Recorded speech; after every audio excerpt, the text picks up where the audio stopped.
meron tayong dalawang equations for buoyant force. Okay? So, buoyant force is equivalent to the weight of the object in air minus weight of the object in water. Okay?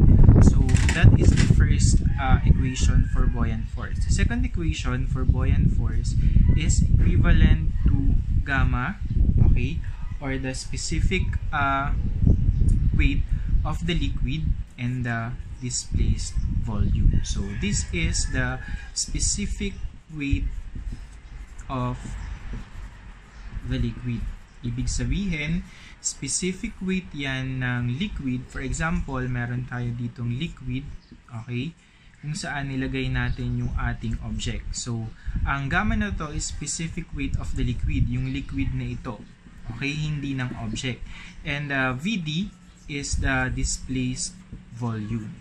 Okay, so when we say displaced volume, ibig sabihin yan, okay, etong part ng object na nakalubog. Kasi ang i-displace niya na volume, okay, is yung part ng object that is submerged. So we just have two equations for buoyant force. Okay?